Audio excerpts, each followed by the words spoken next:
નમસ્તે મિત્રો, સ્વાગત છે તમારું મારા આજના નવા વિડીયોમાં। તો મિત્રો, આજે આપણે બનાવીશું ગુજરાતીઓના સ્પેશિયલ એવા ફાફડાની રેસીપી। તો એના માટે આપણે જરૂર પડશે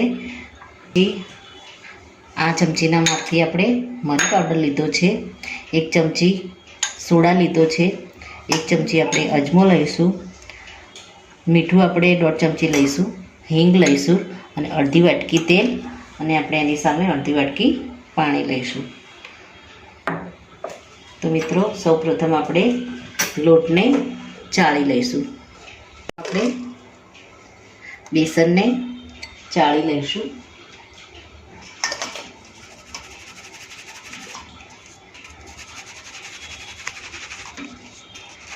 બેસનને આપણે સારી રીતે ચાળી લેવાનું છે, જેથી કરીને આપણે ગાંઠિયાને ફાફડાને સહેલાઈથી આપણે વણી શકીએ।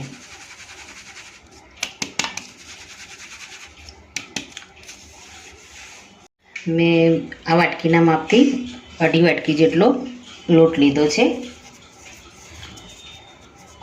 આપણે એને સારી રીતે ચાળી લીધો છે। હવે આપણે લોટમાં આપણે આ રીતે વચ્ચે ખાડો કરી દઈશું। આપણે અહીંયા જે 1 ચમચી હિંગ લીધી છે, એમાં આપણે સૌ પહેલાં તો પાણી એડ કરી દઈશું, જેથી હિંગ પાણીની અંદર સારી રીતે ભળી જાય। આપણે જે 1 વાટકી પાણી લીધું છે, એમાં એ બધું પાણી આપણે હિંગમાં એડ કરી દઈશું અને હિંગને સાઈડમાં મૂક્યું। હવે આપણે અજમો લઈશું, એને સારી રીતે હાથ વડે મસળી દઈશું।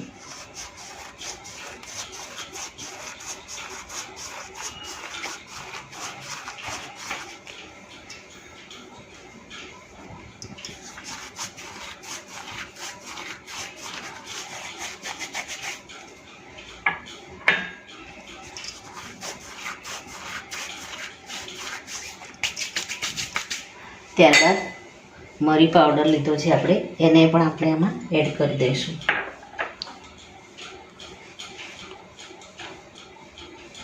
સ્વાદ મુજબ આપણે આમાં મીઠું એડ કરીશું।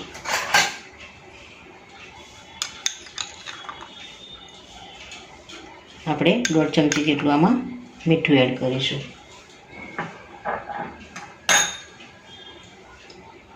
ત્યારબાદ આપણે આમાં ખાવાનો સોડા એડ કરી દઈશું।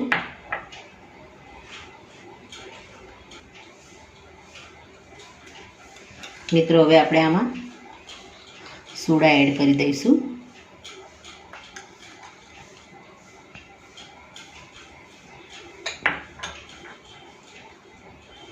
ત્યારબાદ 1 ચમચી આમાં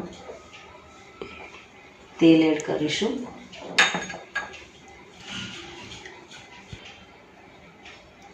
ત્યારબાદ આપણે આમાં તેલ એડ કરી દઈશું।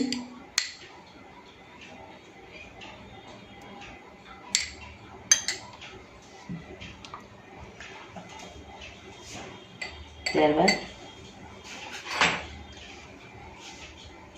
પલાળેલી જે હિંગ છે, એનું પાણી છે, એને પણ આપણે આમાં એડ કરી દઈશું। હવે હાથ વડે આપણે મિક્સ કરીશું। જરૂર પડે આપણે આમાં થોડું પાણી એડ કરીશું। પહેલાં થોડું પાણી એડ કરીને આપણે બરાબર મિક્સ કરી દઈશું।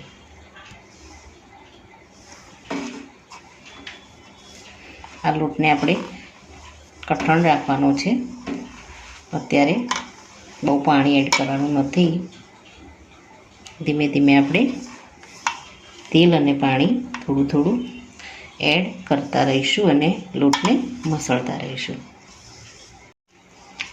આપણે લોટને અત્યારે કઠણ રાખ્યો છે, આ રીતનો તૂટી જાય છે લોટ, એને આપણે સારો લચીલો થાય ત્યાં સુધી આપણે એને મસળવાનો। તો અહીંયા 1 ચમચી તેલ છે, એમાં આપણે 1 ચમચી પાણી એડ કરીશું।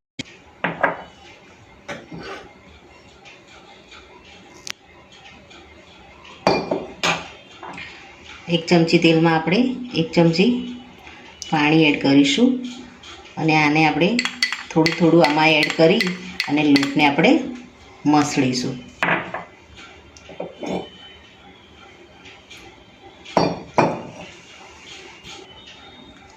મિત્રો આપણે આમાં થોડું તેલ પાણી મિક્સ કરેલું છે અને આમાં એડ કરી અને ધીમે ધીમે આપણે લોટને આ રીતે મસળતા રહીશું,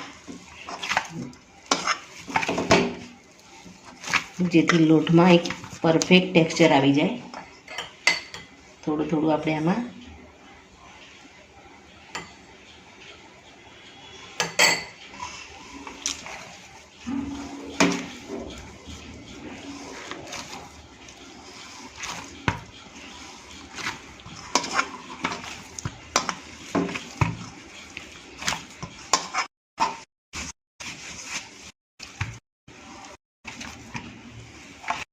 લોટ અત્યારે આપણો કઠણ છે. આપણે થોડું થોડું આવી રીતે એડ કરી અને લોટમાં લચી જાય પછી આપણે એને રેસ્ટ માટે 10 મિનિટ માટે મૂકી દઈશું.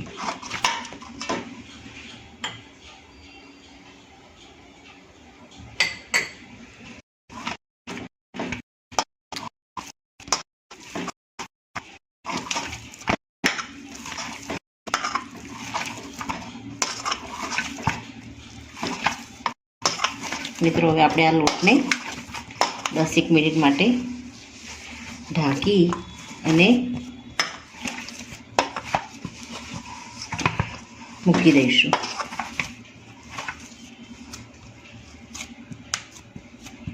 આપણે લોટને રેસ્ટ આપી દીધો છે. ત્યાં સુધી આપણે કઢી બનાવવાની શરૂઆત કરીશું. તો એના માટે મેં 1 લીંબુનો રસ લીધો છે. જરૂર મુજબ આપણે મીઠું લેવાનું છે. ખાંડ આપણે જેટલું ગળી જોઈતું એ રીતે આપણે લઈશું. વઘાર માટે રાઈ લીધી છે, મરચાં અને લીમડો. તો સૌપ્રથમ આપણે કઢી માટેનું બેટર તૈયાર કરી દઈશું. આપણે કઢી બનાવવા માટે સૌ પહેલાં તો 2 ચમચી આપણે લોટ લઈ લઈશું.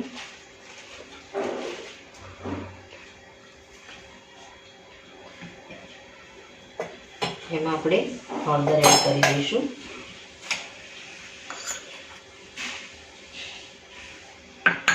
ત્યારબાદ સ્વાદ પ્રમાણે આપણે મીઠું એડ કરી દઈશું અને એમાં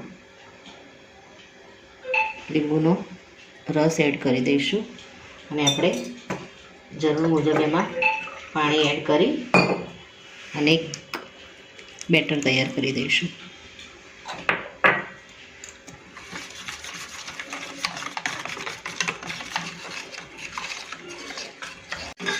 આપણે બેટરમાં 1 ગ્લાસ જેટલું પાણી એડ કરી દીધું છે. એમાં આપણે થોડી ખાંડ એડ કરી દઈશું ટેસ્ટ મુજબ અને આ બેટરને આપણે ખાંડ ઓગળે ત્યાં સુધી આપણે સાઈડમાં મૂકીશું. મિત્રો આપણું કઢીનું બેટર ખાંડ ઓગળે ત્યાં સુધી આપણે સંભારો બનાવી દઈશું. તો એના માટે મેં એક મીડિયમ સાઇઝનું કાચું પપૈયું લીધું છે. એને છાલ ઉતારી અને આપણે સારી રીતે છીણી દેવાનું છે. તો આપણે સંભારો રેડી કરીશું. તો સૌપ્રથમ આપણે આમાં ટેસ્ટ મુજબ આપણે આમાં મીઠું એડ કરીશું. ત્યારબાદ એમાં આપણે 1 લીંબુનો રસ એડ કરીશું. આને છાલ કાઢી અને આપણે છીણીશું તો એમાં જે કડવાશ હશે એ થોડી ઓછી લાગશે અને ખાવામાં પણ ખૂબ જ સારું લાગે છે. એટલે આપણે છાલ કાઢી અને આને છીણી દેવાનું છે. તો મિત્રો આપણે 1 લીંબુનો રસ આમાં નીચોવી દીધો છે. હવે આપણે ધાણાનો મસાલો આપણે આમાં એડ કરીશું. પર આપણે કાશ્મીરી લાલ મરચું આપણે લઈ લઈશું. મરચાં વગરનું તમારે હળદર નાખી અને સંભારો પીળો બનાવવો હોય તો પણ તમે બનાવી શકો છો. હવે આને આપણે મિક્સ કરી દઈશું.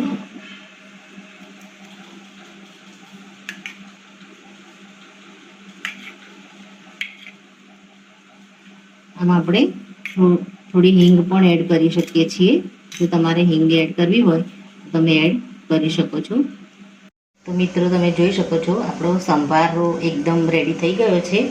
હવે આને આપણે સાઈડ પર મૂકી અને કઢીને વઘારી લઈશું. તો મિત્રો આપણે કઢી વઘારી લઈશું. તેના માટે આપણે પહેલાં સૌપ્રથમ થોડું તેલ એડ કરીશું.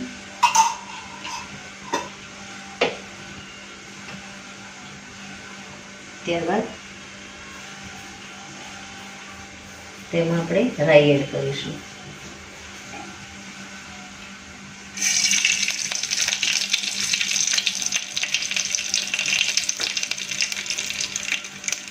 રાઈ આપણે આમાં વધારે એડ કરીશું.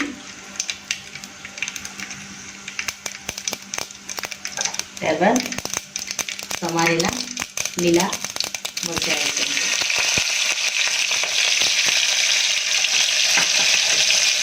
આપણે લીમડાના પાને પણ આમાં એડ કરી દઈશું.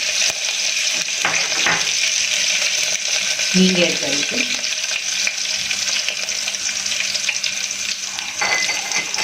હવે આપણે આમાં હળદર એડ કરીશું.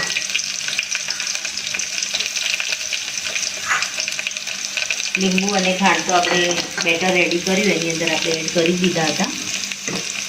એટલે આપણો વઘાર સારી રીતે થાય એટલે આપણે આમાં કઢીનું બેટર એડ કરી દઈશું. આમાં તમારે ધાણા પાવડર એડ કરવો હોય તો તમે આમાં કરી શકો છો. હવે આપણે આમાં બેટર એડ કરીશું.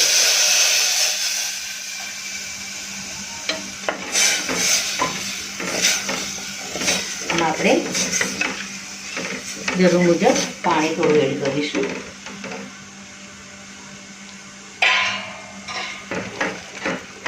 મિત્રો આમાં આપણે પાણી એડ કરી દઈશું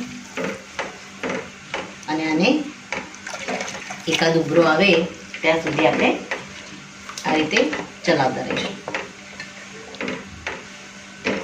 તો મિત્રો તમે જોઈ શકો છો આપણી કઢીની થિકનેસ એકદમ પ્રોપર આવી રહી છે અને કઢીમાં બે ઉભરા આવી ગયા છે. આપણે ગેસને બંધ કરી દઈશું અને આપણી કઢી રેડી છે. હવે આપણે ફાફડા માટેનો જે લોટને રેસ્ટ કરવા મૂક્યો હતો એને આપણે લઈ અને થોડો મસળી દઈશું. મિત્રો આપણે લોટને ચેક કરી લઈશું. આપણો લોટ થોડો નરમ પડ્યો છે. હવે આમાં આપણે ઉપર તેલ અને પાણીનો રેડી દઈશું થોડી ઉપર અને હાથથી મસળીશું.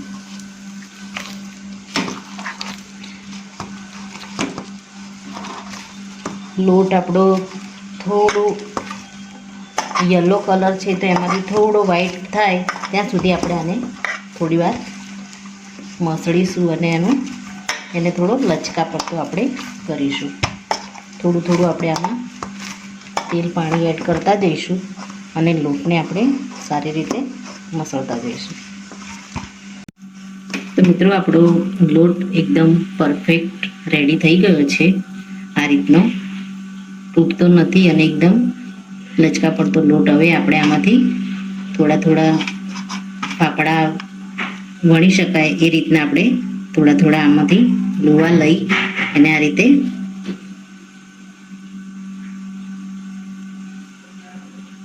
શેપ આપી અને એને પાટલી પર આપણે વણી લઈશું.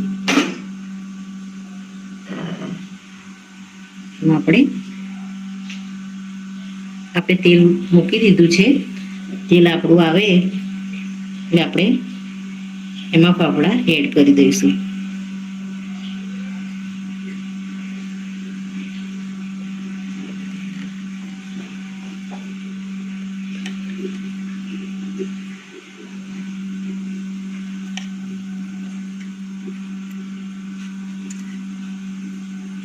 આપણે આને આ રીતે કાઢી અને ગરમ તેલમાં આપણે તળી લઈશું. આપણું તેલ આવી ગયું છે. આમાં આપણે ફાફડા એડ કરી અને તળવાની શરૂઆત કરીશું. આ રીતે આપણે બધા જ ફાફડાને હાથની મદદથી વણી લઈશું અને કેકને આપણે આ રીતે તળી દઈશું.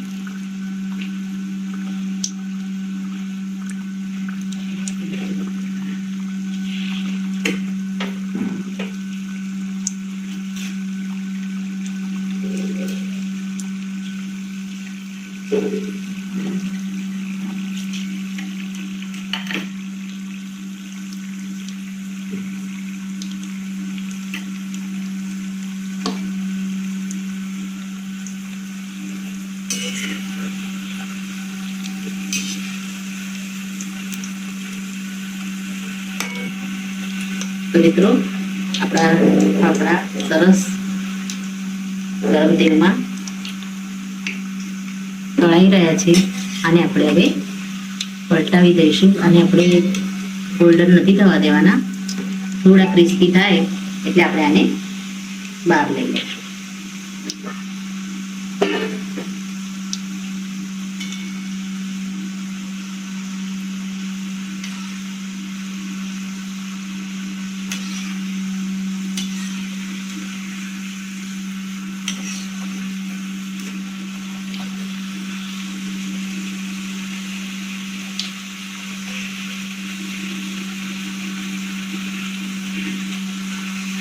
આપણે પહેલા મીડિયમ ગેસ રાખ્યો, હવે આપણે ગેસને ફૂલ રાખી અને ફાફડાને આ રીતે સારી રીતે તેલમાં 2-3 વાર આપણે આને પલટાવી અને ફ્રાય કરી દઈશું. તો મિત્રો તમે જોઈ શકો છો આપણા ફાફડા છે એકદમ સરસ રીતે તળાઈ ગયા છે. હવે આ રીતે આપણે બધા જ ફાફડાને તળી દઈશું. તો મિત્રો રેડી છે આપણા દશેરા સ્પેશિયલ ગુજરાતીઓના ફેમસ ફાફડા પપૈયાનો સંભારો કઢી. તો મિત્રો મારો આ વિડીયો અહીંયા પૂરો થાય છે.